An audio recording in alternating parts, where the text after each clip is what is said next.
Assalamualaikum warahmatullahi wabarakatuh. Salam sejahtera bagi kita semua. Bertemu lagi di Benteng hari ini bersama Jeng Deni, tentunya untuk membahas menemani kalian untuk membahas informasi maupun berita yang terbit di koran harian Rakyat Benteng. Nah, untuk edisi hari ini Senin 27 September 2021. Nah, tanpa berlama-lama lagi, untuk berita utama hari ini yaitu mengenai dugaan penyunatan dana BPUM.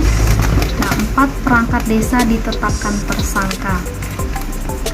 Dilaporkan dari Karangtinggi, 4 orang perangkat desa ini dari desa Air Napal, Kecamatan Bang Haji yang diamankan anggota Direktorat Reskrim Khusus Polda Bengkulu pada Jumat 24 September lalu akhirnya ditetapkan sebagai tersangka.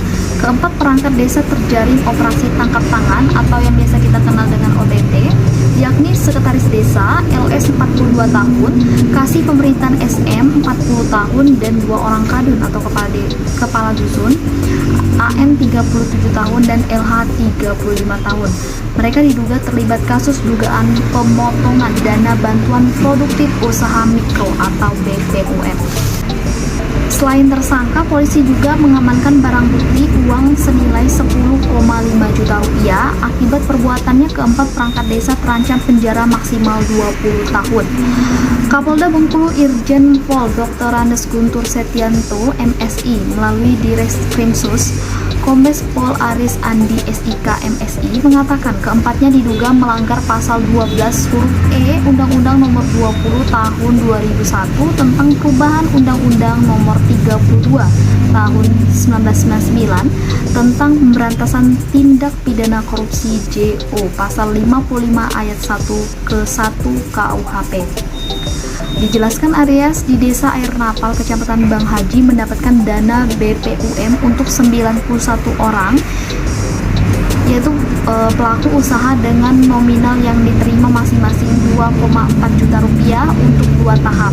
Kemudian pada Selasa 21 September hingga Jumat 24 September terdapat 63 orang pelaku usaha yang melakukan pencairan dana BPUM di BRI Pekik Nyaring, Kecamatan Pondok Kelapa.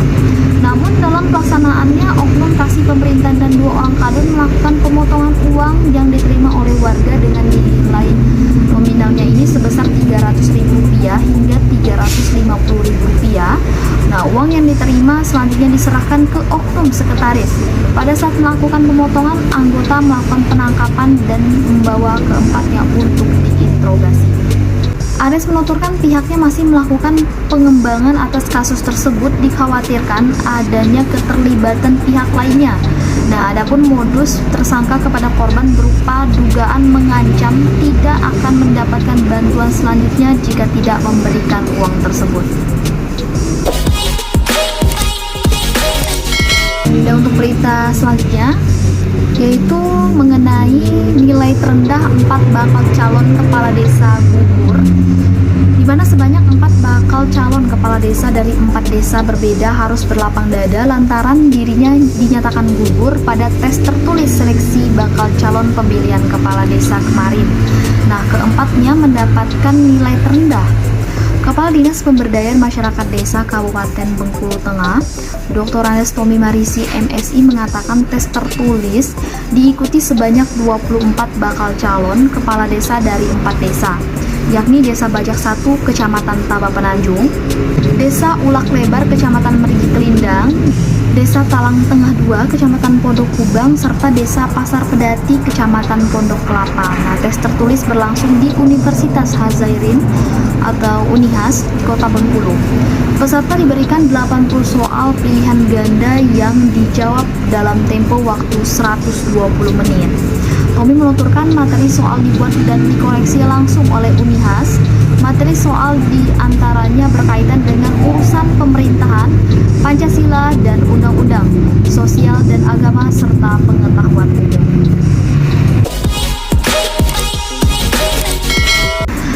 Dari halaman utama, kita ke halaman edukasi mengenai Nazila dinobatkan sebagai Duta Baca SMA Negeri 1 Bengkulu Tengah. Nah, Nazila Lestari, siswi kelas 10 terpilih menjadi Duta Baca SMA Negeri 1 Bengkulu Tengah setelah berhasil unggul dengan nilai 84. Dirinya mengalahkan 4 orang pesaing lainnya. Nah, pengumuman dilaksanakan Sabtu 25 September lalu di Gedung Seni dan Film atau GSF. Selain itu diumumkan 3 pemenang lomba kelas literasi, yakni juara 1 diraih kelas 12 MIPA 1. Kepala Perpustakaan Cahaya Ilmu SMA Negeri 1 Benteng, Puji Hartanti MPD Mat, mengatakan kegiatan pemilihan duta baca tahun ini baru pertama kali diadakan dalam bentuk kompetensi. Tujuannya meningkatkan kegemaran berliterasi bagi siswa-siswi SMA Negeri 1 Benteng. Terpisah duta baca terpilih, Nazila menuturkan segera menyusun program agar membaca menjadi budaya di sekolah. Dari halaman edukasi kita ke halaman liputan 11 RBT ini untuk berhati-hati bahwa petir sambar rumah warga, BPBD imbau waspada. Tingginya curah hujan belakangan hari disertai angin dan petir memakan korban. Nah, informasi diperoleh pada Sabtu 25 September, rumah warga Desa Kertapati Mudik, Kecamatan Pagarjati tersambar petir. Nah, selain mengakibatkan kerusakan barang elektronik, petir juga menghancurkan sebagian dinding sumur dan memutuskan kabel listrik. Menyikapi fenomena cuaca ekstrim saat ini, Kepala Pelaksana Badan Penanggulangan Bencana Daerah Benteng, Samsul Bahari, SPDMM, mengimbau agar warga jangan panik namun tetap meningkatkan kewaspadaan. Jika petir sedang melanda, segera padamkan listrik dan jangan dulu menggunakan barang elektronik. Juga jangan nekat berada di luar rumah guna menghindari hal yang tidak diinginkan. Nah, itulah tadi beberapa informasi maupun berita yang terbit di koran Harian Rakyat Benteng edisi 27 September 2021. Nah, seperti biasa Jemili menyarankan untuk kalian yang ingin berlangganan koran, silakan menghubungi karyawan yang bertugas atau datang langsung ke kantor Harian Rakyat Benteng. Kalian juga bisa mengakses website resmi kami di rakyatbenteng.com.